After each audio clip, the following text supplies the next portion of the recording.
بسم اللہ الرحمن الرحیم، نحمدہ و صلی اللہ علیہ رسول الکریم، اما بعد۔ آج ہم سورہ مائدہ شروع کریں گے۔ سورہ مائدہ کا مطلب ہوتا ہے دسترخوان، ٹیبل اسپریڈ ود فوڈ۔ اس میں 120 آیتیں ہیں اور یہ تقریباً ایک سپارے کے برابر ہے۔ یہ 2 صفحے کچھ زیادہ ہوں گے اس کے اندر۔ پارٹ آف پارا 6 اینڈ پارٹ آف جس 7، یہ اس میں یہ اسپین کرتی ہے صورت۔ اچھا، اس میں تھوڑا سا اس کے بارے میں بیان ہو جائے کہ یہ صورت جو ہے یہ مدنی ہے، اور مدنی اور مکی کی ہم تھوڑی سی بات بیان کر لیتے ہیں، کیونکہ تفسیر کے اندر، اصول تفسیر کے اندر یہ چیز آتی ہے بار بار کہ کچھ آیتیں مکی ہیں، کچھ آیتیں مدنی ہیں، یا کچھ صورتیں مدنی ہیں، کچھ صورتیں مکی ہیں۔ تو مکی اور مدنی جو ہے یہ ٹائم لائن کے لیے استعمال ہوتا ہے، یونٹ۔ یہ پلیس کے لیے استعمال نہیں ہوتا۔ نام تو پلیس کا ہے، لیکن اس سے مراد ٹائم ہوتا ہے، یعنی کہ ہجرت سے پہلے کی جتنی بھی آیتیں یا صورتیں نازل ہوئی ہوں گی ان کو مکی کہتے ہیں، چاہے وہ کہیں بھی نازل ہوئی ہیں۔ اور ہجرت کے بعد جتنی بھی صورتیں آیتیں نازل ہوئی ہیں ان کو مدنی کہتے ہیں، چاہے وہ کہیں بھی نازل ہوئی ہیں۔ یعنی کہ ہجرت کے بعد نبی پاک صلی اللہ علیہ وسلم آخری 10 ہجری میں حج کرنے کے لیے جب تشریف لائے مکہ میں، تو عرفات میں اسی صورت کی وہ آیت نازل ہوئی، مشہور زمانہ آیت جو ہے الیوم اکملت لکم دینکم۔ تو یہ آیت نازل تو ہوئی عرفات میں جو مکہ میں، لیکن یہ مدنی کہلاتی ہے، اس لیے کہ یہ ہجرت رسول پاک صلی اللہ علیہ وسلم۔ تو تو اور اسی طرح سے بڑی بڑی صورتیں ہوتی ہیں تو وہ ایک وقت پہ تو نازل ہوئی نہیں ہوتی، تو اس کی کچھ آیتیں کبھی ہوتی ہیں، کچھ آیتیں کبھی ہوتی ہیں۔ بعض دفعہ بعد والی آیتیں پہلے نازل ہوئی ہوتی ہیں اور شروع والی آیتیں بعد میں نازل ہوئی ہوتی ہیں۔ پھر آپ صلی اللہ علیہ وسلم نے جب ان کو کمپائل کروایا اور کمپوز کروایا تو آپ نے جو ہے یہ ترتیب بتائی کہ اس کو یہاں رکھیں، یہاں رکھیں، اور نبی پاک صلی اللہ علیہ وسلم کی طرف سے جتنی باتیں ہوں گی وہ سب وہی کا حصہ ہیں، کیونکہ نبی کے بارے میں حکم ہے وما ینطق عن الہویٰ، نبی اپنے مرضی سے کوئی بات نہیں کرتا۔ تو جو کچھ ترتیب اللہ کے رسول نے بتائی وہ سب وہی ہے، اور وہی کی ترتیب سے فٹ کرائی، سیٹنگ کروائی گئی۔ اور یہ سوال کہ وہ پھر بعد میں کیوں آئیں اور وہ پہلے کیوں آئیں، اور آنے والی ترتیب، تو نزولی ترتیب الگ ہے اور کتابی ترتیب الگ ہے، اور اس میں اللہ کی حکمت ہے اور مصلحت ہے کہ جیسے جیسے ضرورت پڑتی گئی، جیسے جیسے حالات آتے گئے، حکم نازل ہوتے گئے۔ بعض دفعہ نبی پاک صلی اللہ علیہ وسلم کو تسلی دینے کے لیے، کنسولیشن کے لیے آیتیں آئیں، مسلمانوں کو کنسولیشن کے لیے آیتیں آئیں، نصیحت کے لیے آیتیں آئیں۔ اور کتابی ترتیب، بعض دفعہ جب بک کمپائل ہوتی ہے تو اس کی ترتیب الگ رکھی جاتی ہے، تو اس لحاظ سے یہ چیز چلی۔ اچھا جی، اب اس کے اندر اس کا نام جو رکھا گیا، وجہ تسمیہ جسے کہتے ہیں، مائدہ دسترخوان کو کہتے ہیں، تو حضرت عیسیٰ علیہ السلام کے جو قوم تھی، انہوں نے دعا کی، انہوں نے کہا کہ آپ ہم دعا کریں اللہ سے کہ اللہ ہمیں آسمانوں سے دسترخوان اتار کے دے جس پہ کھانے لگے ہوئے ہوں، اور یہ ایک دلیل کے طور پہ، معجزے کے طور پہ، تاکہ ہمیں پتہ چلے کہ آپ اللہ کی طرف سے ہیں۔ تو اس طرح کی فضول باتیں جو ہیں یہ قومیں اکثر کرتی ہیں۔ تو اور اللہ تعالیٰ نے کہا کہ ہم نازل تو کر دیں گے، لیکن اگر انہوں نے نہیں مانا تو پھر ان پہ شدید عذاب ہوگا، اور اس کے اوپر اس وجہ سے اس کا نام مائدہ، یہ آیت اس کے اندر موجود ہے، تو اس لیے اس کا نام سورہ مائدہ رکھا گیا۔ بعض حصے سورہ مائدہ کے حدیبیہ کے سفر میں نازل ہوئے، بعض فتح مکہ کے سفر میں، اور بعض حجۃ الوداع کے سفر میں نازل ہوئے۔ اور اسی طرح سے اس کا نزول کا زمانہ جو ہے سورت کا، وہ 6 ہجری سے لے کے 10 ہجری تک پھیلا ہوا ہے۔ اور اس صورت کے اندر حلال و حرام کے بہت سارے احکام اللہ نے بیان فرمائے، کھانے پینے کی چیزوں کے کئی احکام بیان ہوئے ہیں، اور یہ ارشاد فرمایا نبی پاک صلی اللہ علیہ وسلم سے، حدیث میں آتا ہے جس کہ آپ صلی اللہ علیہ وسلم نے ارشاد فرمایا کہ سورہ مائدہ میں جو چیز حلال کی گئی ہے تم اس کو حلال سمجھو، اور جو حرام کی گئی ہے اس کو حرام سمجھو۔ یہ صورت 4 بڑے بڑے مضامین سے پر مشتمل ہے۔ سب سے پہلے جو گروپ آف مسائل بیان ہوئے ہیں وہ ہیں کہ اہل اسلام کو، مسلمانوں کو اپنی معاشرتی زندگی میں، سیاسی زندگی میں جو مذہبی احکام کی ضرورت تھی اور جو اپنی زندگی میں ہدایات چاہیے تھیں وہ اس میں دی گئی ہیں۔ ان میں سے بہت ساری ہدایات، بہت سی تو سورہ نساء میں آئی ہیں، اور اس کے اندر بھی موجود ہیں۔ مثلا سفر حج کے آداب ہیں، کھانے پینے میں حلال و حرام کی حدود ہیں، وضو، غسل، تیمم کے احکام ہیں، یہ پہلے بھی گزر چکے ہیں تیمم وغیرہ کے، اس میں دوبارہ سے آیا ہے۔ غسل کے بھی بتایا ہے، وضو کے فرائض بھی بیان ہوئے ہیں، اور چوری ڈاکے کی سزائیں ہیں، قسم توڑنے کا کفارہ ہے، حرمت شراب کے حکم جو ہے وہ اسی سورت کے اندر آیت نازل ہوئی جس میں شراب حرام ہوئی ہے. یہ تو ایک کیٹیگری ہوگی مسائل کی. دوسری کیٹیگری جو اس میں جس پہ باتیں ہوئی ہیں اس کے اندر وہ ہے کہ مسلمانوں کو نصیحت کی گئی کہ اب تم ایک حکمران بن گئے ہو اور اس لیے یہ دور سخت آزمائش کا دور ہے، لہذا تمہیں بہت دیکھ بھال کے چلنا پڑے گا. تیسرا کیٹیگری جو آیتیں ہیں اس کے اندر وہ یہ کہ یہود و نصارہ کو یہ بات بتائی گئی ہے کہ اب تمہارا زور ٹوٹ چکا ہے دیکھو، اور جتنی بھی یہودیوں کی بستیاں تھیں مسلمانوں کے قبضے میں آ چکی تھیں، اور وہ اور ان کو چاہیے یہود و نصارہ کو کہ وہ اپنے غلط رویے پہ غور کریں اور اصلاح کریں، اور بہتر ہے کہ اسلام قبول کر لیں. اور پھر چوتھی کیٹیگری کی وہ آیتیں ہیں جس کے اندر حضرت عیسیٰ علیہ السلام کے واقعات بیان فرمائے گئے. تو ابتدا کے اندر اس صورت کے اندر سب سے پہلا حکم جو ہے وہ عہد پورا کرنے کا ہے. یا ایھا الذین آمنوا اوفوا بالعقود، اے ایمان والوں اپنے وعدے پورا کیا کرو. تو بہت بڑی چیز ہے، وعدہ پورا کرنا سب بہت اہم ہے. انسان کی کریڈیبلٹی اس سے بنتی ہے. اور کیا کہتے ہیں، یہاں تک کہ بڑے اور بزرگ علماء فرماتے ہیں کہ تم نے کسی سے 8 بجے ملنے کا وعدہ کیا اور تم 8:03 پہ پہنچے یا 4 پہ پہنچے یا 5 پہ پہنچے تو تم نے اپنا وعدہ توڑ دیا. اس حد تک اس کی پاسداری ضروری ہے. اس میں ہم سے بہت کوتاہی ہوتی ہے. اللہ ہمیں توفیق عطا فرمائے. ہم میں سے اچھے جو ہیں وہ وعدے کو توڑنے میں، وعدے کے اندر ہم گڑبڑ کر جاتے ہیں، اور اس میں ہمیں بہت احتیاط کی ضرورت ہے. پھر فرمایا گیا کہ احل لکم بہیمۃ الانعام، بہیمہ کہتے ہیں جانور کو، اور یہ نام اسی رکھا گیا وہ جانور جو کیونکہ ان کی بولی انسان سمجھ نہیں پاتا تو ان کو بہیمہ کے لفظ سے پکارا گیا، اور انعام جو ہیں وہ پالتو جانور ہیں. تو یہاں اللہ نے فرمایا کہ پالتو جانور جو ہیں وہ تمہارے لیے حلال کیے گئے ہیں. اور پھر اس کی کیٹیگریز آگے بیان ہوئی ہیں. اور پھر اس کے بعد بیان یہ ہوا ہے کہ احرام کے احکام بیان ہوئے کہ جب تم احرام کی حالت میں ہو حج کے یا عمرے کے تو تم شکار نہیں کر سکتے، شکار کی اجازت نہیں ہے. خشکی کا شکار حرام ہے. سمندر کے شکار جو ہے وہ محرم کر سکتا ہے. احرام کی حالت میں جو شخص ہوتا ہے، جو عورت ہوتی ہے، جو مرد ہوتا ہے، اسے محرم کہتے ہیں. تو محرم جو ہے وہ خشکی کا شکار اس کے لیے حرام ہے، اور سمندر کے شکار کی اجازت دی گئی ہے. اور آگے پھر اسی جگہ اللہ نے فرمایا ہے اور اس کے آگے کی آیتوں میں کہ جب تم احرام کھول دو تو پھر اب تم شکار کر سکتے ہو. آگے ہی فرمایا جو آیت آئی کہ معاشرتی طور پہ ایک دوسرے سے کوآپریٹ کن چیزوں میں کرنا جائز ہے. رشتہ داری کا تعلق ہو، دوستی کا تعلق ہو، امپلائمنٹ کا تعلق ہو، آپ کا باس آپ کو کوئی حکم دے رہا ہے، آپ کے بڑے آپ کو کوئی حکم دے رہے ہیں، آپ کا دوست آپ سے کوئی تقاضا کر رہا ہے، محلے والے وغیرہ وغیرہ.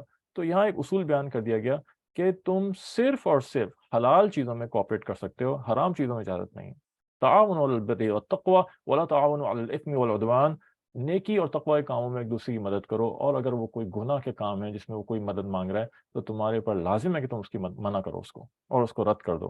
کیونکہ وہی حدیث جیسے آ جاتی ہے کہ مخلوق خالق کی اطاعت کے اندر، خالق کی نافرمانی میں مخلوق کی اطاعت جائز نہیں ہے. لا طاعۃ لمخلوق فی خالق معصیۃ الخالق، اللہ کی نافرمانی میں کسی کی اطاعت جائز نہیں. تو یہ ایک اصول ہے جس کو ہمیں ذہن میں ہر وقت ہر جگہ رکھنا ضروری ہے. ہر چیز میں ہم چیک کریں.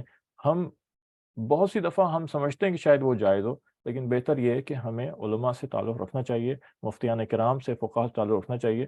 ہم ان سے پوچھ کے چلیں کہ یہ مسئلہ مجھے پیش آ گیا، یہ حکم ہے، یہ جائز ہے یا نہیں جائز ہے. اور اس طرح سے ہم بہت سارے مسائل آہستہ آہستہ سیکھتے چلے جائیں گے. اور یہ تقوی کی دلیل ہے کہ آدمی ڈر کے چلے، آدمی احتیاط سے چلے اور پوچھ کے اپنے کام کرے. پھر اس کے بعد 10 طرح کی جانوروں کا حرام ہونا وہ اللہ نے بیان فرمایا. حرمت علیکم المیتۃ والدم ولحم الخنزیر وما اہل لغیر اللہ بہ والمنخنقۃ والموقوذۃ والمتردیۃ والنطیحۃ وما اکل السبع الا ما ذکیتم وما ذبح علی النصب وان تستقسموا بالازلام ذلکم فسق. تو کیا کیا بیان کیے گئے؟ نمبر 1، مردہ جانور حرام ہے، چاہے وہ مردہ، ایک تو یہ کہ جانور خود حرام ہے. جیسے سور فرمایا آگے لحم الخنزیر، خنزیر حرام ہے، بذات خود حرام ہے، کتا جانور ہی حرام ہے، کچھ بھی کر لیں کسی طرح سے حلال نہیں ہو سکتا، ہے ہی حرام۔ شیر جانور ہی حرام ہے، کچھ کر لیں حلال نہیں ہو سکتا۔ یہاں میتہ سے مراد وہ جانور ہے جو جانور ہے تو اصل میں حلال، گائے تھی، بھینس تھی، اونٹ، بکری، بھیڑ، لیکن وہ مر گیا، ذبح نہیں کیا جا سکا، مر گیا کسی طریقے سے، اب مرا ہوا پڑا ہوا ہے، اب اس کو کوئی نہیں کھا سکتا، وہ حرام ہو چکا ہے، اور اس کی ہر چیز حرام ہو چکی ہے، اس کی چربی بھی حرام ہے، اس کی چیزیں بھی حرام ہے، یہاں تک کہ اس کی کھال بھی حرام ہے۔ ہاں اس کی اجازت نبی پاک صلی اللہ علیہ وسلم نے دی ہے کہ مردہ جانور، حلال جانور تھا، مردہ ہو گیا، مر گیا، ذبح نہیں کر سکے، اس مردے کی کھال اتار کے اس کو پروسیس کرنے کے بعد استعمال کر سکتے ہیں، بغیر پروسیس کیے جو ہے وہ حرام رہے گی، بغیر پروسیسنگ کے استعمال نہیں کر سکتے۔ اس کو پروسیسنگ کو عربی میں دباغت کہتے ہیں، دباغت کر کے ہم اس کو استعمال کر سکتے ہیں، مردہ جانور کی کھال۔ لیکن حرام جانور جو ہیں، یہ آپ کے یہ سور ہو گیا، یہ سور بذات خود ایک نجس العین جانور ہے، ہر لحاظ سے نجس، ہر لحاظ سے ناپاک، ہر لحاظ سے حرام۔ اس کی کھال کسی بھی طرح سے دباغت کے بعد بھی، پروسیسنگ کے بعد بھی حلال نہیں ہو سکتی۔ اس کا تو حکم یہ ہے کہ سور اگر چھو جائے آپ کے جسم سے یا کپڑے سے تو آپ کو وہ چیز دھونی پڑے گی، وہ اس کے بغیر وہ پاک نہیں ہوگا۔ بعض جانور تو ایسے ہیں نا، جیسے کتا ہے، وہ اگر چھو جاتا ہے، کتے کا جسم چھو گیا تو ناپاک نہیں کرے گا، ہاں کتے کی رطوبت، منہ کی جو گیلا پن ہے، تھوک ہے، وہ لگ گیا تو وہ ناپاک ہے، وہ حصہ دھونا پڑے گا۔ لیکن سور ہر لحاظ سے حرام ہے، اگر ٹچ کرتا ہوا بھی چلا گیا اور سوکھا بھی تھا، کچھ بھی تھا، تب بھی وہ چیز ناپاک کر دی اس نے اور وہ حرام ہو گئی، ٹھیک۔ تو وہ چیز ناپاک ہو گئی، اس کو دھونا پڑے گا اور پاک کرنا پڑے گا۔ تو ایک چیز میتہ، مردار حرام ہے۔ دوسرا دم، اور اس سے مراد دم المسفوح یعنی بہتا ہوا خون ہے، خون حرام ہے، جب جانور کٹتا ہے تو گاڑھا گاڑھا خون اندر سے گرتا ہے، یہ حرام ہے، اس کو استعمال نہیں کر سکتے، اس کا جسم سے نکال دینا یہ ضروری ہے۔ جب جانور مردہ ہو گیا، اس کو ذبح نہیں کیا گیا، تو ایک بڑی چیز جو اس کے اندر نقصان ہوتا ہے اور جو حرام چیز ہوتی ہے، وہ خون اندر ہی جم جاتا ہے اس کے، اور خون اللہ نے حرام کیا، اور گوشت کے اندر سب جگہ جم جاتا ہے اور اس کے ساتھ خلط ملط ہو جاتا ہے، تو وہ گوشت قابل نہیں رہتا کہ کھایا جائے۔ اس سے مراد وہ خون ہے جو بہنے والا خون ہے، کاٹنے کے بعد جو تیزی سے نکلتا ہے اور گاڑھا گاڑھا، وہ خون نکل جانے کے بعد جو کچھ اندر بچتا ہے، جو پانی پانی سا ہوتا ہے، لال لال سا خون جیسا، لیکن وہ خون کی تعریف میں نہیں آتا، دم المسفوح میں نہیں آتا، وہ جائز ہے۔ جیسے قصائی سے گوشت بنوا کے لائے، اب لا کے قیمہ رکھا، بوٹیاں رکھی، اب اس میں پانی چھوڑ دیا لال لال، جو بظاہر خون لگ رہا ہے لیکن وہ خون کی تعریف میں نہیں ہے، اس کو دھو لیں، کچھ کر لیں، وہ اگر پک بھی کے ساتھ تو وہ حرام نہیں ہے۔ اور ذبح کرنے کے اندر یہ شرط پتہ ہونی چاہیے کہ 4 رگیں کٹنا ضروری ہوتی ہیں جانور کی، ایک تو ایک تو بیچ میں کیا کہتے ہیں، یہ سانس کی نالی جاری ہوتی ہے، اور اسی کے ساتھ غذا کی نالی جاری ہوتی ہے، 2 تو یہ ہو گئیں، اور 2 جگلر وینس ہوتی ہیں، دائیں اور بائیں، اگر آپ نے گلے پہ ہاتھ رکھے ہیں، انگوٹھا اور انگلی، تو دائیں بائیں دھڑک رہی ہوتی ہیں، موٹی موٹی سی، یہ 4 رگیں ہو گئیں، جن میں سے کم 3 کا کٹنا ضروری ہے تو جانور حلال ہوگا، 3 سے کم اگر کٹیں تو جانور حرام ہو جائے گا، اس کو کھا نہیں سکتے، اور وہ اسی حالت میں مر گیا تو حرام ہوگا جانور۔ اور شرائط بھی ہیں ذبح کے اندر، جو ذبح کرنے والا ہے وہ مسلمان ہونا چاہیے اور صحیح عقیدے کا ہونا چاہیے۔ اگر وہ اس کا عقیدے ایسے خراب ہیں، اپنے آپ کو تو دعویٰ کر رہا ہے میں مسلمان ہوں، لیکن عقیدے ایسے خراب ہیں اس کے جو اس کو اسلام سے خارج کر دیتے ہیں، اس کا ذبیحہ جائز نہیں۔ قادیانی ہے، قادیانی تو اسلام میں نہیں ہے، وہ اپنے جتنے بھی دعوے کریں کہ ہم مسلمان ہیں۔ اسی طرح سے رافضی ہیں، رافضی اسلام میں نہیں آتے کیونکہ ان کے عقائد ایسے ہیں کہ ان کو اسلام سے خارج کر دیتے ہیں، صحابہ کو کافر کہتے ہیں، قرآن کی تحریف کے قائل ہیں، وغیرہ وغیرہ وغیرہ۔ تو یہ چیز بھی دیکھنی ضروری ہے تحقیق کی، اس کو ذبح کرنے والا کون تھا؟ ایک بڑی تعداد اس سے غافل ہوتی ہے، ہمیں پتہ ہی نہیں ہوتا، ہم اس کے خیال ہی نہیں کرتے ہیں۔ تیسری چیز لحم الخنزیر، اور چوتھی وما اہل لغیر اللہ، جو اللہ کے علاوہ کسی اور کے نام کے اوپر ذبح کیا گیا ہو، وہ سیدھا سیدھا حرام ہے، چاہے وہ مسلمان نے کیا ہو چاہے غیر مسلم نے کیا ہو، کچھ بھی ہو۔ پھر فرمایا منخنقۃ، حرام ہے وہ جانور جو گلا گھٹنے سے مر جائے، رسی پھنس گئی، کچھ کر لیا، قربانی کے جانور لائے، رسی اس طرح اس نے اپنے پھنسا لیا اور جان گھٹ کے مر گیا، وہ حرام ہے۔ والموقوذۃ، جو کسی چوٹ سے مرے، ڈنڈے سے مارا مر گیا، کسی اور جو ہے چیز سے اس کو اس کی پٹائی کی یا کچھ کیا۔ اسی طرح سے اس کے اندر یہ بھی چیز آ جاتی ہے کہ گولی سے مارا اور گولی پھاڑتی ہوئی نکل گئی، فرمایا یہ بھی ضرب کے حکم میں آتا ہے، یہ بھی حرام ہو جائے گا جانور۔ تو لہٰذا شکار کرتے ہیں بندوق سے اور گولی سے، اور اگر وہ جانور مر گیا پہنچنے تک قریب قریب، تو پھر وہ جانور حرام ہو گیا۔ ہاں، گولی مارنے کے بعد آپ پہنچے جانور کے پاس اور ابھی جانور زندہ ہے، تو اب آپ بسم اللہ پڑھیں اور چھری پھیر کے اس کو شرعی طریقے سے ذبح کر لیں، اب وہ جانور حلال ہو گیا۔ لیکن اگر آپ کے پہنچنے سے ذبح کرنے سے پہلے ہی وہ مر چکا ہے گولی لگنے سے، اب وہ چوٹ سے مرا ہوا موقوذۃ میں شمار ہوگا، کیونکہ اس پہ ضرب لگی ہے، چوٹ لگی ہے۔ گولی کے اندر دھار نہیں ہوتی، دھار والے آلے سے کٹنا اور خون بہنا ضروری ہے۔ تیر کا حکم جو ہے بھی یہی آتا ہے، تیر اگر اتنا تیز ہے اس کی دھار آگے کی کہ وہ چاقو جیسی ہے اور وہ کاٹتا ہوا اندر جاتا ہے چاقو کی طرح سے اور گھپ جاتا ہے، اور اس سے کٹنے سے خون بہنے سے جانور مر جاتا ہے، تو وہ جائز ہے بسم اللہ کر کے اگر تیر پھینکا گیا۔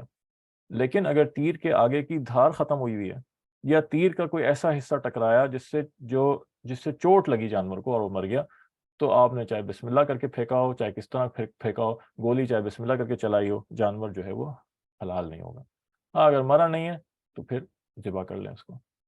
اور متردیۃ، جو جانور اوپر سے کہیں سے گر کے مر جائے وہ بھی حرام ہے۔ نطیحۃ، جو آپس میں لڑ جاتے ہیں، ٹکرا جاتے ہیں، ٹرین سے ٹکر ہو گئی، گاڑی سے ٹکر ہو گئی، جانور آپس میں لڑے، ایک دوسرے کو مارا مورا مر گئے، سب حرام۔ وما اکل السبع، وہ جانور جس میں سے کسی درندے نے کھا لیا ہو، کتے نے حملہ کیا بکری کے اوپر اور چبا کے کھایا اور بکری مر گئی اور اس میں سے گوشت ٹکڑا لے کے کھا گیا، یہ جانور حرام ہو گیا۔ الا ما زکیتم، ہاں اگر وہ بچ گیا اس کے حملے سے اور زندہ بچ گیا، آپ نے چھڑا لیا اس کو کسی وحشی جانور سے، تو پھر اس کو ذبح کر لیں، اور ذبح کر کے اگر جان باقی ہے تو ذبح کرنے کے بعد پھر وہ جانور حلال ہو جائے گا۔ وما ذبح علی النصب، بتوں کی، غیر اللہ کی پرستش گاہوں پہ جو جانور ذبح کیا جائے وہ بھی حرام ہے۔ وَأَن تَسْتَقْسِمُوا بِالْأَزْلَامِ، اور اللہ نے حرام کیا ہے کہ تم تیروں کے ذریعے سے تقسیم کرو۔ ہوتا یہ تھا کہ عرب میں اس طرح کا بہت رواج تھا، پیشن گوئیاں کرنے کا بہت رواج تھا، اور وہ بہت جگہ پہ اس کو استعمال کیا کرتے تھے۔ ایک تو یہ کرتے تھے کہ اونٹ میں سب مل کے پیسے خرچ کر کے 10 حصے ڈالتے تھے اونٹ میں قربانی کے، ہمارے ہاں تو 7 ہوتا ہے نا، مشرقین عرب 10 حصے ڈالا کرتے تھے، اور پھر 10 حصوں میں سے بھی پھر جب تقسیم ہوتی تھی اس میں بھی جوا کرتے تھے، گیمبلنگ کرتے تھے، اور ایسے کرتے تھے کہ ایک تھیلے میں 10 تیر ڈال دیے، ہر حصے کا ایک ایک تیر، اور 7 تیروں پہ مختلف جو ہے وہ اس پہ لکھ دیا کہ یہ اس پہ گوشت کا حصہ، اور 3 تیروں پہ کچھ بھی نہیں لکھا، خالی چھوڑ دیے۔ اب ان کو کسی تھیلے میں ڈال کے ہلایا اور ہر آدمی اپنے اپنے قسمت کا تیر نکال رہا ہے، جس کے اوپر لکھا ہوا آ گیا کہ گوشت کا حصہ ملے گا اس کو مل گیا، جس کے اوپر خالی تیر آیا اس کے پیسے ضائع گئے، اور وہ گوشت کا حصہ باقیوں میں تقسیم ہو جائے گا۔ اور یہ اس طرح کی حرکتیں کرتے تھے اور اس کو گیمبلنگ کہتے تھے اور جوا، تو اس کو اللہ نے کہا حرام ہے۔ اور پھر وہ اس سے جو اضافی گوشت ملتا تھا اس کو صدقہ کرتے تھے اور خیر کے کاموں میں، لیکن یہ اس کے باوجود حرام ہے، حرام مال کو صدقہ کریں اسے کوئی ثواب نہیں ملتا۔ اس کے علاوہ اور بھی تیر کے طریقے ہوتے تھے، مستقبل کا حال جاننے کے لیے تیر استعمال کرتے تھے، یعنی کہ کوئی کام کرنا ہے، اب یہ کام میرے لیے اچھا ہوگا نہیں اچھا ہوگا، اس کے لیے انہوں نے طریقہ نکالا ہوا تھا کہ 3 تیر لیتے تھے اور تھیلے میں ڈال دیتے تھے، ایک تیر پہ لکھا ہوتا تھا کہ یہ میرے رب کا حکم ہے، اور دوسرے پہ لکھا ہوتا تھا کہ میرے رب نے منع کیا ہے، اور تیسرا تیر خالی چھوڑ دیتے تھے۔ اب ہلا بجا کے اندر سے نکالتے تھے کہ میں یہ فلاں سفر پہ جا رہا ہوں، جاؤں نہیں جاؤں، فلاں ڈیل کرنی ہے کروں نہیں کروں، فلاں پراپرٹی خریدنی ہے کروں نہیں کروں، خریدوں نہیں خریدوں وغیرہ وغیرہ وغیرہ. اب دیکھتے تھے تیر کون سا نکلا ہے. اگر لکھا ہوتا تھا کہ ہاں اب اللہ نے حکم دیا ہے تو وہ کام کر لیتے تھے, منع کیا ہے تو نہیں کرتے تھے, اور وہ تیر نکلتا تھا جو خالی تھا تو پھر دوبارہ سے ہلا کے کرتے تھے وغیرہ وغیرہ وغیرہ. بتوں کے پاس بھی انہوں نے تیر رکھے ہوئے تھے, وہاں کے جو ان کے مذہبی پیشوا ان کے ہوتے تھے ان سے بھی نکلواتے تھے, اور یہ حرکتیں اس طرح کی چلتی تھیں.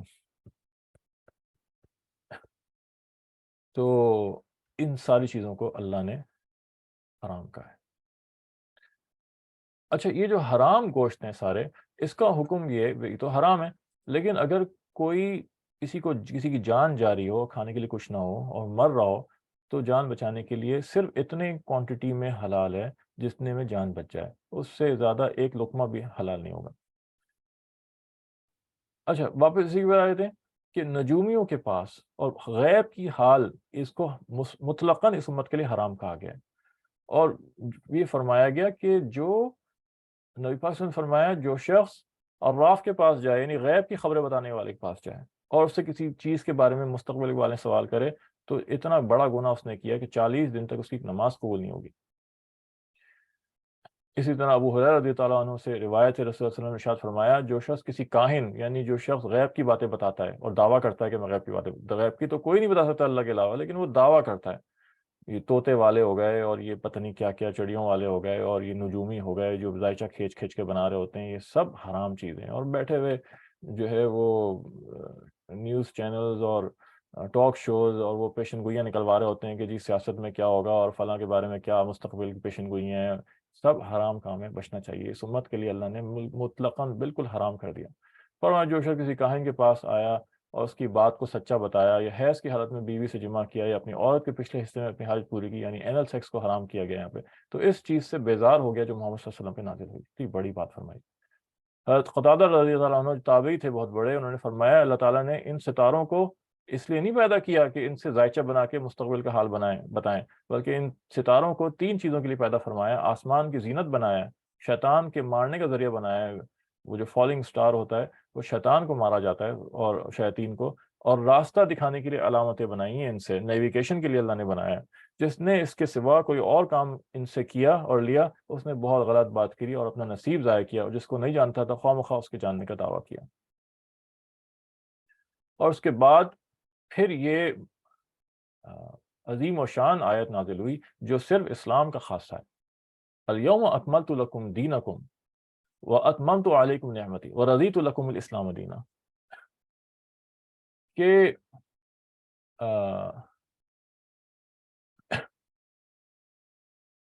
کیا فرمایا اس میں, آج میں نے پورا کر دیا تمہارا دین تمہارے لیے, اور تم پر اپنی نعمت پوری کر دی, اور میں نے تمہارے لیے اسلام کو دین کے طور پر اختیار کرنے کے لیے پسند کیا. اللہ نے نام چن لیا, مکمل کر دیا دین. یہودی تھا, اس نے یہ آیت سنی تو اس نے بڑے رش کے ساتھ کہا کہ اگر یہ آیت ہمارے لیے نازل ہوتی تو ہم تو جس دن یہ نازل ہوئی تھی اس دن ہم عید مناتے.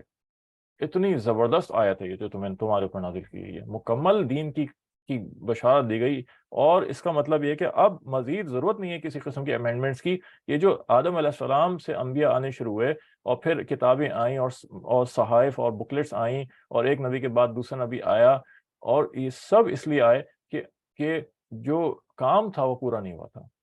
انسانیت اپنی اس درجے پہ نہیں پہنچی تھی, اس میچورٹی میں نہیں پہنچی تھی کہ کوئی ایک اصول, ایک لا ان کو دے دیا جائے اور کہا کہ بس اب کہہ دیا جائے کہ بس اب ضرورت نہیں ہے, اس پہ چلتے رہو. مستقل انسانیت میں تبدیلی آتی رہی, اس کی مینٹلٹی بدلتی رہی, ان کے طریقے بدلتے رہے, اور اللہ نے وقت کے ساتھ ساتھ نبی بھیجتے گئے, کتابیں میں آتی گئیں.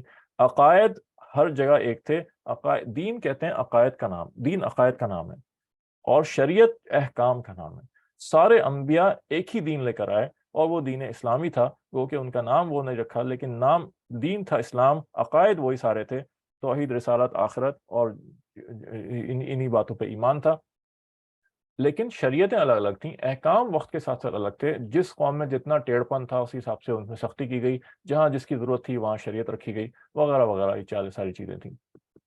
اور پھر یہ وقت آیا کہ اب اللہ نے یہ کہا کہ اب ضرورت نہیں ہے کسی اور نئے دین کی, اب قیامت تک یہ دین چلے گا اور یہی شریعت چلے گی, اور اس میں کوئی تبدیلی نہیں آئے گی. تو پورا ہو گیا. تو یہودی کہتا ہے ہم تو عید مناتے ہیں.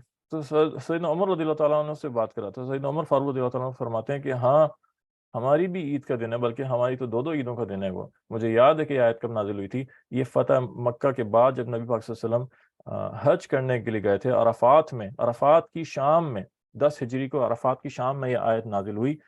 تو عرفات کی شام سے 10 ذی الحجہ شروع ہو جاتا ہے نا، تو وہ عید کا دن ہوتا ہے ہمارا، عید الفطر، عید الاضحیٰ کا دن ہوتا ہے. اور وہ جمعے کا دن بھی تھا، اور جمعہ بھی ہمارا ہفتے میں ہمارا عید کا دن ہے، اتنا عظیم دن ہے. تو وہ تو دو ڈبل عید کا دن تھا ہمارا. تو یہ تو واقعی ہمارا عیدی ہم نے بھی عیدی منائی ہے. اس کے اوپر کیا مطلب ہے کہ دین مکمل ہو گیا.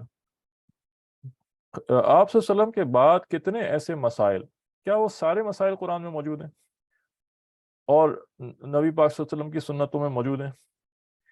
اور آگے تک قیامت تک آنے والے جتنے مسائل ہیں، کیا وہ سب ہمیں لکھے ہوئے مل رہے ہیں اس کے اندر؟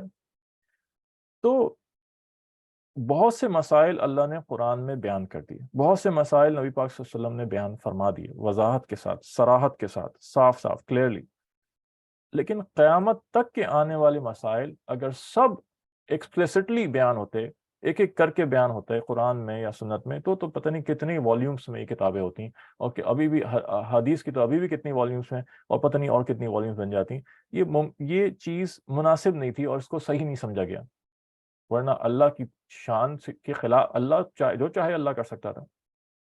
اس کی اللہ کی حکمت اس میں یہ تھی، اللہ کی وزڈم اس میں یہ تھی کہ اللہ نے کچھ احکام واضح بیان کر دیے، نبی پاک صلی اللہ علیہ وسلم نے کچھ احکام واضح بیان کر دیے، اور باقی احکام کو چھپا کے رکھ دیا. اس کے اندر باقی کے اصول بیان ہوئے.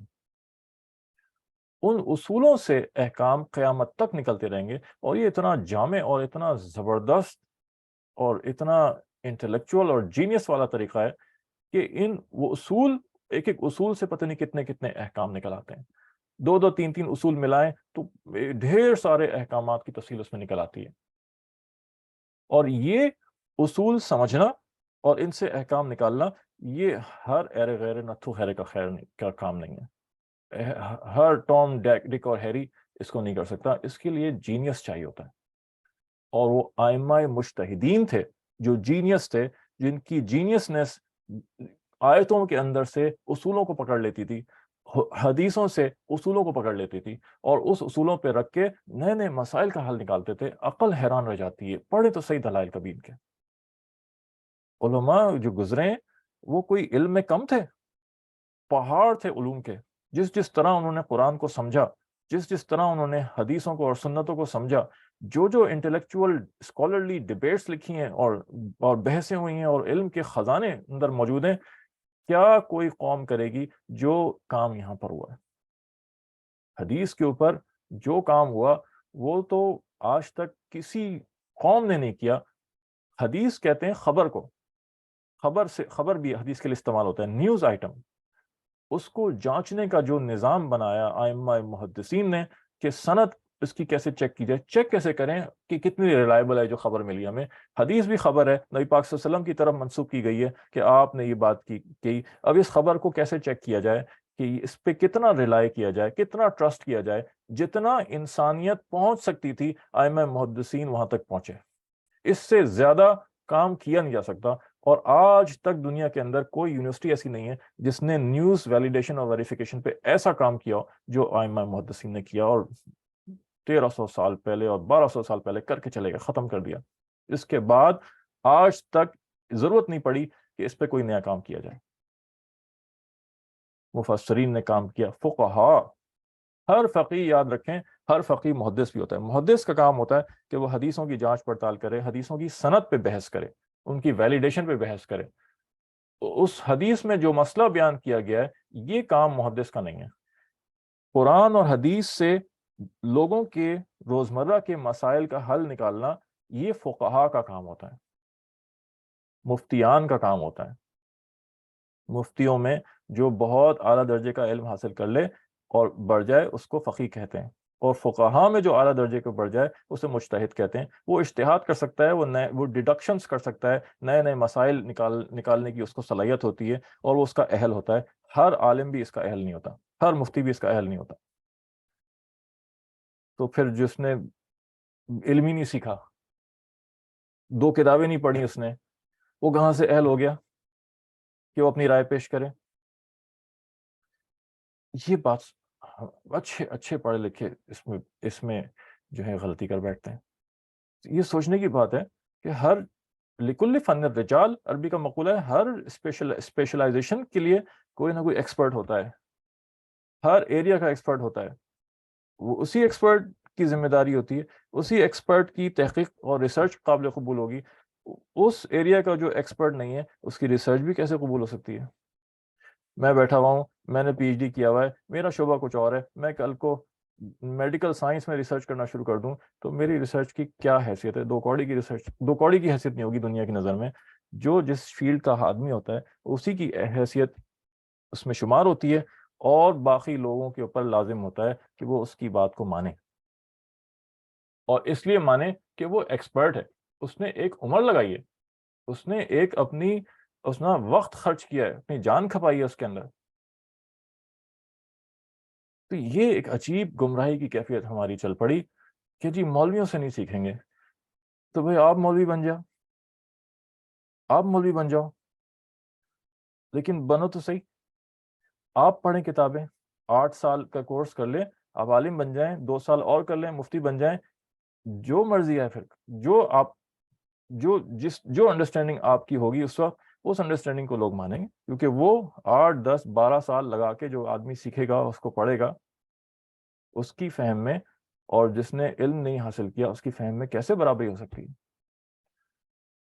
تو علماء فقہا کے اوپر ٹرسٹ کرنا، شروع سے ہم یہ بیان کرتے آ رہے ہیں تفسیر کے اندر، سورہ فاتحہ کے اندر یہ سے اللہ نے شروع کر دیا، اتنا اہم موضوع تھا، اور اللہ کو پتا تھا کہ یہ ہمیشہ انسانیت میں چلے گی کا معاملہ، اور اللہ نے شروع میں یہ کہا اہدنا الصراط المستقیم صراط الذین انعمت علیہم، ان لوگوں کے راستے پہ چلا جن پہ انعام نازل ہوا۔ یہاں پہ بھی لوگوں کا پابند کیا ہوا ہے، اپنی فہم پہ نہیں چھوڑا کہ اگر میری سمجھ میں آئے گا کہ قرآن اور حدیث سے یہ مسئلہ نکل رہا ہے تو میں مانوں گا، ورنہ میں نہیں مانوں گا۔ نہیں، اللہ نے یہ نہیں کہا، اللہ نے سورہ فاتحہ میں یہی کہا کہ یہ جو انعام یافتہ بندے ہیں نا، جو متقی پرہیزگار اور سمجھ بوجھ اور فہم والے، ان کی سمجھ پہ چلنا ہے، تمہیں سمجھ میں آئے نہ آئے، تمہیں سمجھ میں آئے نہ آئے۔ یہ بخاری شریف کے اندر حدیث ہے، بہت لمبی حدیث ہے، کہ مردے کو دفنا کے لوگ جاتے ہیں پیچھے، اور 40 قدم پیچھے ہٹتے ہیں تو 2 فرشتے منکر و نکیر حساب کتاب لینے کے لیے آ جاتے ہیں، اور وہ اس کے پیر ہلاتے ہیں اور اس کو اٹھا کے بٹھا دیتے ہیں، اور اس سے سوال کرتے ہیں کہ من ربک کا، تمہارا رب کون ہے؟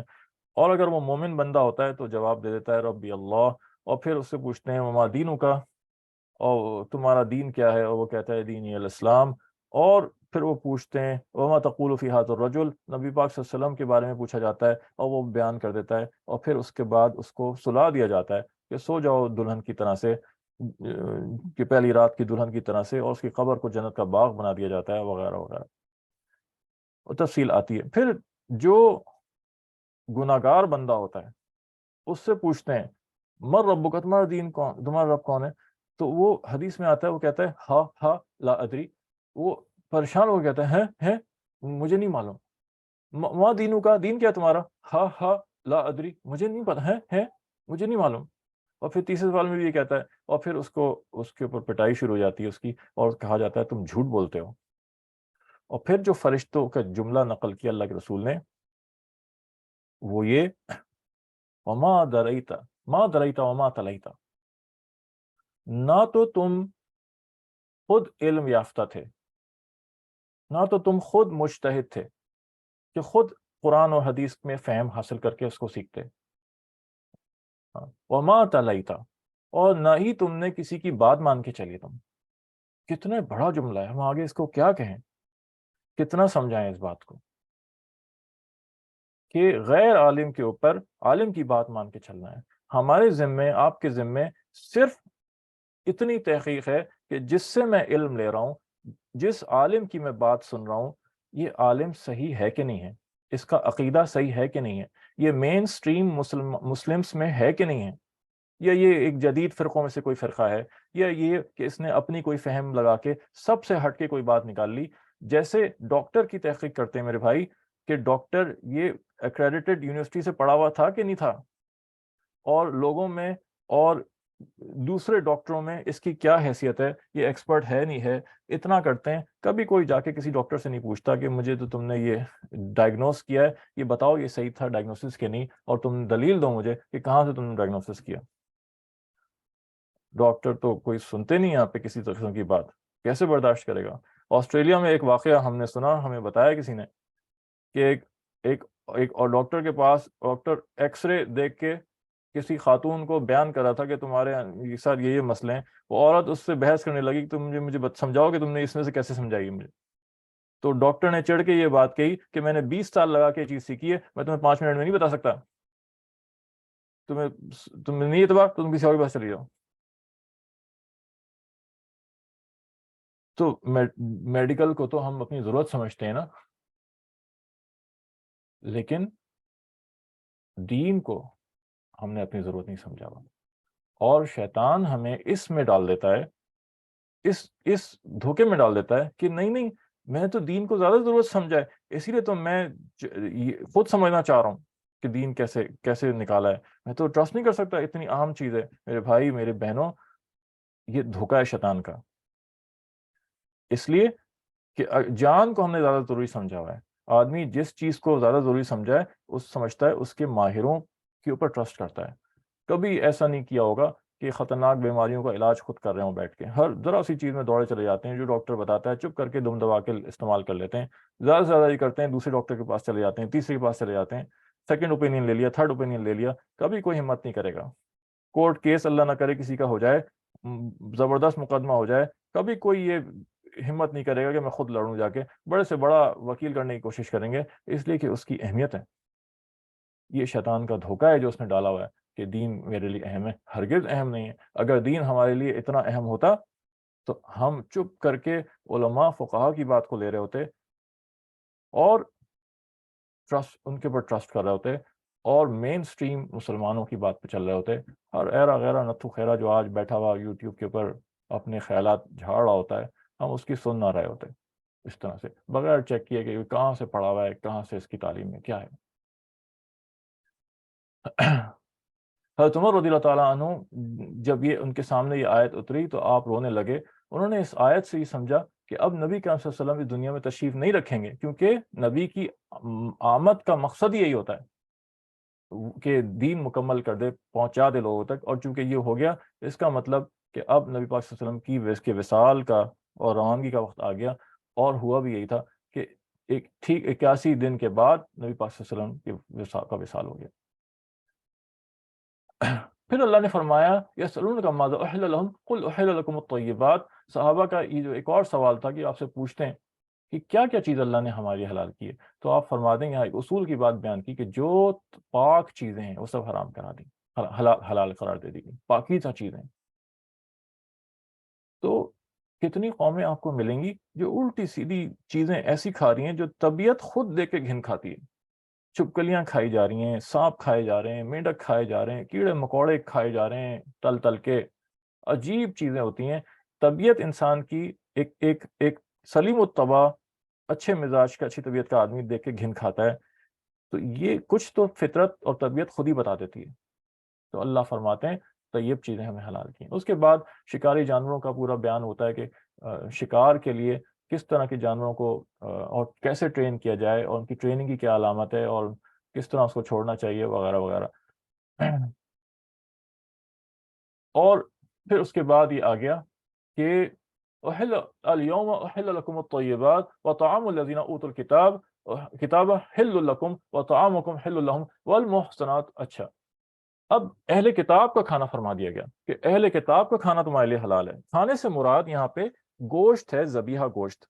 سارے کھانے مراد نہیں ہیں، کیونکہ باقی کھانے سبزیاں، ترکاریاں اور پھل اور یہ سب چیزیں، یا کچھ اور چیز بنی ہوئی ہے، کیک فروٹ اور کیک ویک اور پیسٹری، یہ تو سبھی کی حلال ہے، چاہے وہ اہل کتاب ہو، چاہے مشرک ہو، چاہے ملحد ہو، کوئی بھی ہو.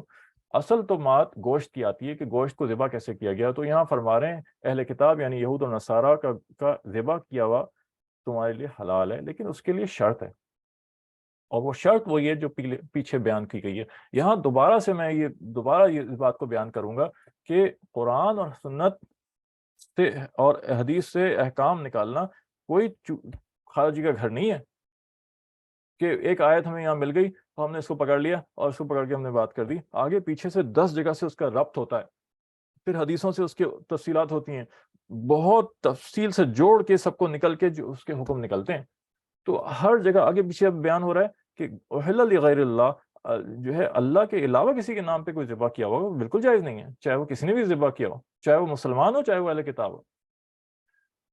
تو یہاں مراد یہ ہے کہ وہ اہل کتاب, وہ یہود اور نصارہ جو اپنے اس دین پر تھے جب نبی پاک صلی اللہ علیہ وسلم کی موجودگی میں جو دین ان کا تھا, جو تعلیمات ان کی جس پہ چل رہے تھے, کیونکہ نبی پاک صلی اللہ علیہ وسلم پہ یہ حکم اترا ہے, اس وقت یہود و نصارہ جن تعلیمات پہ تھے, آج اگر اس تعلیمات پہ ہوں گے اور اللہ کے نام پہ ذبح کر رہے ہوں گے تو ہی خالی ان کا حلال ہوگا, ورنہ بالکل حلال نہیں ہوگا.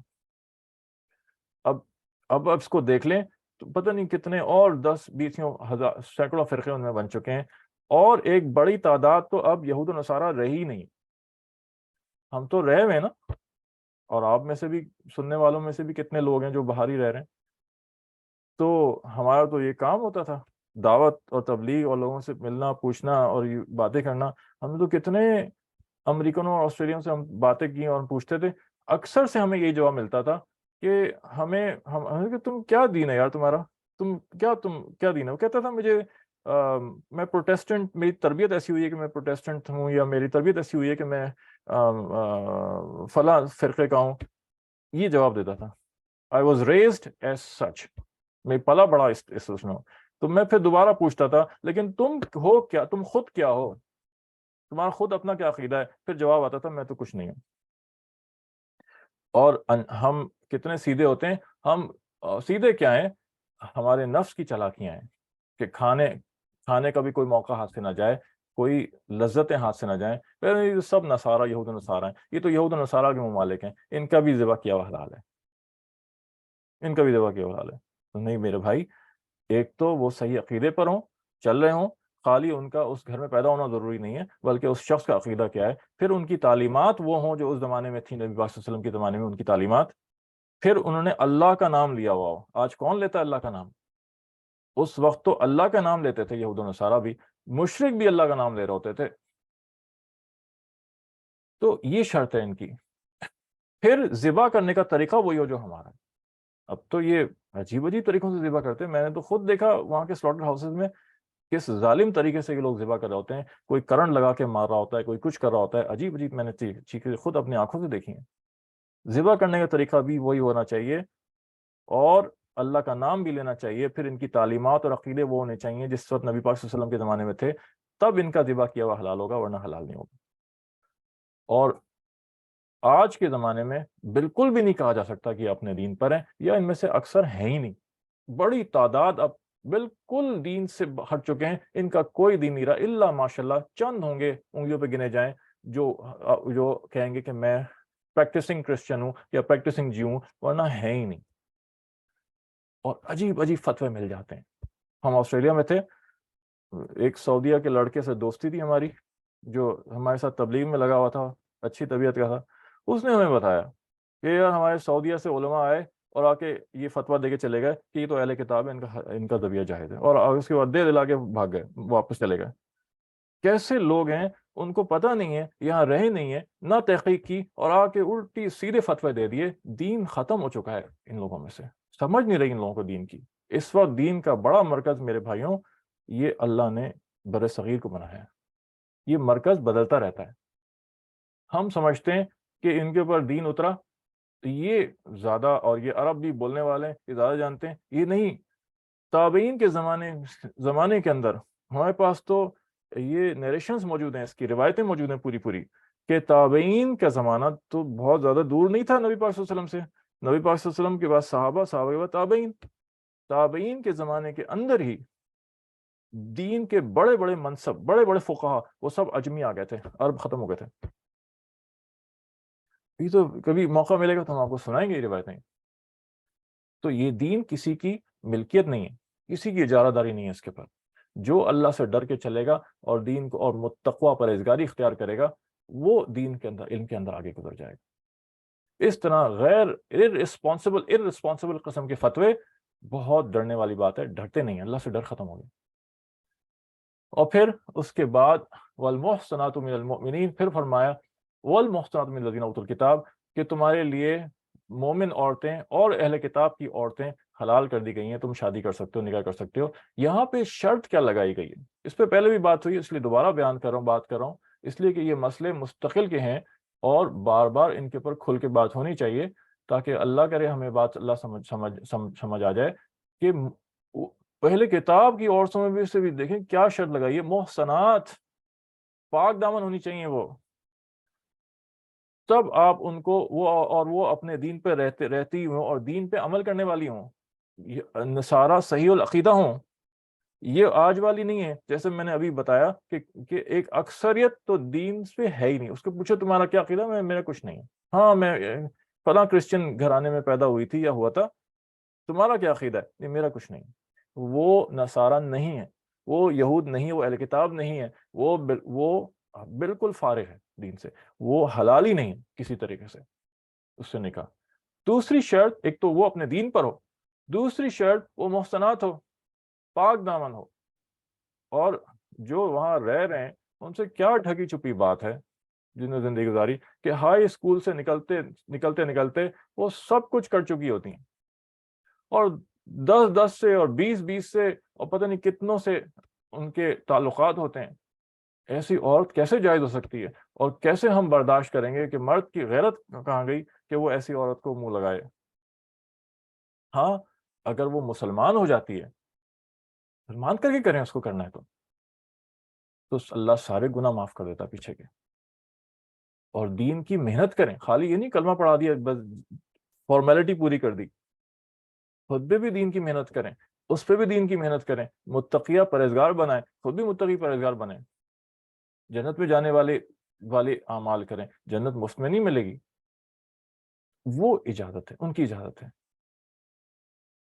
اور اس میں بھی میں نے ذکر کر دیا، پہلے کیا تھا، کہ علماء اس پہ بھی اب اختلاف کرنے لگے ہیں کہ بے شک محسنات ہو، بے شک اپنے عقائد پہ چل رہی ہو، لیکن اب سوچنا پڑے گا کہ اجازت دیں نہ دیں، اس لیے کہ جن مقاصد کے تحت اللہ نے اجازت دی تھی اب وہ مقاصد مل نہیں رہے ہوتے۔ یہ مقصد تھا کہ وہ آئے گی اور شروع میں راضی نہیں ہو رہی مسلمان ہونے پہ، چلو آ کے مسلمانوں کے معاشرے میں رہے گی تو خود آہستہ آہستہ مسلمانوں کی طرف رائج ہو جائے گی اور قبول کر لے گی اسلام۔ آج تو ہم خود مسلمان ان کی طرف ڈھلکے ہیں، ہم کیا ان کو اپنی طرف بلائیں گے؟ اور دوسری، ہم خود ان کے معاشرے میں گھسے ہوئے، ہمارا تو اسلامی ممالک میں اسلامی نظام نہیں ہے، ہم کیسے اس کی اجازت دے دیں کہ تم جا کے عیسائی عورتوں سے شادیاں کرو، اور اولاد کدھر چلی جائے گی؟ اور دوسرا یہ تھا کہ اولاد باپ کی مرد کی اس میں چلے گی، اور مرد کو حاکم بنایا ہے، اور مرد کے باپ کے دین پہ ہوگی۔ آج تو ہم میں مردانیت ہی نہیں رہی، اور دنیا بھر کی قوموں نے عورتوں کو اتنے زیادہ حقوق دے دیے ہیں کہ مرد کی چل نہیں سکتی ہے کہ اس کے اندر لے لی جاتی ہیں اولادیں اور لے کے دے دی جاتی ہیں، تو وہ بھی ساری گئیں دین سے۔ تو مسلمان عورتوں کو ترجیح دینی چاہیے، اور ترجیح بھی یہی ہے۔ دیکھیں حضرت علی رضی اللہ تعالیٰ عنہ نے، بنی تغلب ایک قبیلہ تھا، اس کے نصارہ کے بارے میں فرمایا، یہ حضرت علی کے زمانے کی بات ہے، کہ لا تأکلوا من ذبائح نصارى بنی تغلب فإنهم لم يتمسكوا من النصر نصرانیت بشيء الا بهم الخمر، کیا کہ بنی تغلب کے نصارہ کا ذبیحہ نہ کھاؤ، کیونکہ ان کے انہوں نے دین نصرانیت میں شراب پینے کے علاوہ کسی چیز کو نہیں لیا۔ اشرابہم الخمر، ان کی جو ڈرنکس تھیں انہوں نے اس میں شراب لے لی انہوں نے، اور باقی دین کو کوئی عمل ہی نہیں کیا اس کے اندر۔ تو یہ اس وقت سے یہ فتویٰ آیا ہوا ہے کہ اگر وہ اپنی تعلیمات پہ نہیں ہے تو بالکل بھی نہیں آپ اس کو کر سکتے ہیں۔ حضرت عمر رضی اللہ تعالیٰ عنہ نے بھی اہل کتاب کی عورتوں سے نکاح کرنے کو منع فرمایا۔ حضرت حذیفہ نے مدائن میں ایک یہودی عورت سے نکاح کر لیا، حضرت عمر کو خبر ملی، انہوں نے اپنے خلافت میں انہوں نے خط لکھا، اس کو چھوڑ دو، حذیفہ کو خط ملا تو انہوں نے حضرت عمر کو لکھا کہ اے مومنین، کیا یہودیہ سے نکاح کرنا حرام ہے؟ مطلب یہ کہہ رہے تھے کہ جی یہ تو اللہ نے اجازت دی ہے، آپ کیوں منع کر رہے ہیں مجھے؟ حضرت عمر نے جو جواب دیا اور جواب میں لکھا، میں تمہیں اتنا سخت حکم دیتا ہوں کہ میرا یہ خط پڑھ کر اس وقت تک نیچے نہ رکھنا جب تو تم اس کو چھوڑ نہ دو، کیونکہ مجھے ڈر ہے کہ ہر مسلمان دوسرے مسلمان بھی تمہاری اقتدا کریں گے، اور اس طرح سے ذمی یعنی کہ کرسچن عورتوں سے اور یہودی جیوز عورتوں سے نکاح کرتے رہیں گے، کیونکہ ان میں حسن و جمال ہے۔ یعنی حسن و جمال سے مطلب، حسن و جمال تو مسلمانوں میں بھی تھا، وہ اپنے حسن و جمال کو ظاہر کر رہی ہوتی ہیں، پردہ نہیں کر رہی ہوتی ہیں، کھول کھول کے دکھا رہی ہوتی ہیں، مختصر لباس پہن رہی ہوتی ہیں۔ تو سارے مسلمان لڑکے اور مرد فلیٹ ہوئے ہوتے ہیں، اور مسلمان عورت تو پردہ کرنے والی ہے، وہ تو اپنا حسن و جمال چھپا کے رکھے گی، تو کسی کو نظر ہی نہیں آئے گا، تو لوگ سارے کھلی چیز کی طرف جائیں گے، مکھیاں ساری کھلی چیز پہ چڑھتی ہیں نا، تو انہوں نے کہا وہ تو بے حیا ہیں، وہ تو کھول کھول کے دکھا رہی ہیں اپنے آپ کو، تو لوگ مسلمانوں کو چھوڑ دیں گے، عورتوں کو، اور وہ ان کے پاس جائیں گے، اور یہ بہت بڑا فتنہ ہوگا۔ تو امام حنیفہ رحمۃ اللہ نے بھی یہی فتویٰ دیا کہ پرائیورٹی مسلمان عورتوں کو ہے ترجیح نکاح کرنے میں، آپ مسلمان کر کے کرو ان کو تو اور اجر مل جائے گا۔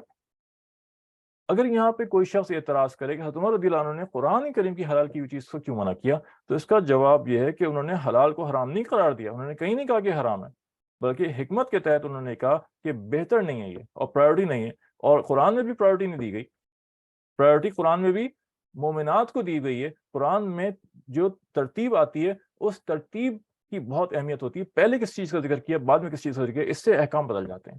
قرآن میں بھی اللہ نے پرائیورٹی مومن عورتوں کو دی ہوئی ہے، بعد میں اللہ نے اوت الکتاب کا ذکر کیا ہے۔ تو حضرت عمر تو بہت بڑے فقیہ تھے بھائی، اور بہت فراست، کتنی 13 کے قریب حضرت عمر کی باتوں کے اوپر وحی اتری ہے، اور اللہ نے ویلیڈیٹ کیا حضرت عمر کو۔ حضرت عمر نے نبی پاک صلی اللہ علیہ وسلم کا ایسا اب یہ کیوں نہیں کرتے، آپ اپنی بیویوں کو پردہ کرائیں، پردے کا حکم نہیں آیا تھا اس وقت، حضرت عمر نے کہا اپنی بیوی کو پردہ کرائیں، آپ نبی پاک صلی اللہ علیہ وسلم سے ادب سے کہا، یہ تو میں اس طرح بولا، تو آپ صلی اللہ علیہ وسلم نے فرمایا کہ میں کیسے کراؤں جب تک اللہ کا حکم نہیں آئے گا، بالکل صحیح بات فرمائی، اور پھر اللہ نے حکم نازل کر دیا، اور اس طرح کے تقریباً 13 جو ہے وہ کیا کہتے ہیں باتیں ایسی تھیں جس کے اوپر حضرت عمر کی بات کے اوپر وحی آئی، اور اللہ نے حضرت عمر والی بات نافذ کی۔ اتنا فراست اور اتنا بڑا علم اور دور تک دیکھنے والی نگاہ حضرت عمر رضی اللہ عنہ کی۔ ملہم حاذ الامہ، اللہ کے رسول نے فرمایا یہ میری امت کے ملہم ہے، ملہم سے کہتے ہیں اس پہ الہام ہوتا ہے، کثرت سے الہام ہوتا ہے۔ تو اس حضرت عمر کی یہ کیا کہتے ہیں بڑی ان کی فضیلت ہے، ان کی موافقات عمر کہتے ہیں اس کو، کہ حضرت عمر کے موافق ان کی ویلڈٹی کے اندر آیتیں اتری ہیں۔ تو حضرت عمر نے مصلحت اور وزڈم کے پیش نظر بات فرمائی، اور پرائیورٹی قرآن سے متعین ہے، اور حضرت عمر نے قرآن والی پرائیورٹی کو ہی پیش کیا۔ دوسری بات، وہ خلفائے راشدین میں سے تھے جن کی بات ماننے کا حکم رسول صلی اللہ علیہ وسلم نے فرمایا، اقتدو عمر ابو بکر و عمر من بعدی، نبی پاک صلی اللہ علیہ وسلم کا حکم ہے جس کا مفہوم ہے کہ میرے بعد ابو بکر اور عمر کی اقتدا کرو، ان کی بات مان کے چلو، جن کی بات کو اللہ کے رسول نے کہا ان کی مان کے چلو۔ آج ہم یہ کہتے ہیں کہ تراویح تو 20 رکعت عمر نے رکھی تھی، نعوذ باللہ، یہ تو اللہ کے رسول کی نہیں تھی، بھائی اللہ کے رسول فرما رہے ہیں ان کی بات مان کے چلو، یہ جو بات کو طے کر دیں۔ اور اللہ کے رسول حضرت عمر رضی اللہ عنہ نے 20 رکعت نہیں رکھی تھی، حضرت عمر نے تو صرف ایک امام کے تحت جمع کیا تھا، ہم نے صحیح نہیں چیز پڑھی، حضرت عمر نے صرف ایک امام کے پیچھے جمع کیا تھا، لوگ چھوٹی چھوٹی جماعتوں میں پڑھتے تھے تراویح، حضرت عمر نے کہا کہ ایک کے پیچھے آ جائیں تو بہت اچھا ہے، ورنہ 20 تو سبھی پڑھتے تھے وہاں پہ۔ یہاں پہ ہم انشاءاللہ روکتے ہیں، آگے اللہ تعالی ہمیں عمل کی توفیق عطا فرمائے۔ اللهم لك الحمد كما أنت أهل، فصل وسلم على محمد كما أنت أهل، وافعل بنا كما أنت أهل، فإنك أهل التقوى والمغفرة. اللهم أرنا الحق حقا وارزقنا اتباعه، وأرنا الباطل باطلا وارزقنا اجتنابه. اللهم اهدنا واهد بنا واجعلنا سببا لمن اهتدى. یا اللہ ہمارے گناہوں کو معاف فرما دیجئے، ہمیں جو کچھ پڑھا سیکھا اس کو سمجھنے کی توفیق عطا فرما دیجئے، ہمیں اس کا فہم عطا فرما دیجئے، جو کچھ سمجھا اس پہ عمل کی توفیق عطا فرما دیجئے یا اللہ، ہمارے سینوں کو علوم وحی کے لیے، علوم نبوت کے لیے کھول دیجئے یا اللہ، اور ہمیں قبول فرما لیجیے اپنے دین کی محنت میں۔ صلی اللہ تعالیٰ علیہ محمد بارک وسلم، آمین آمین آمین یا رب العالمین۔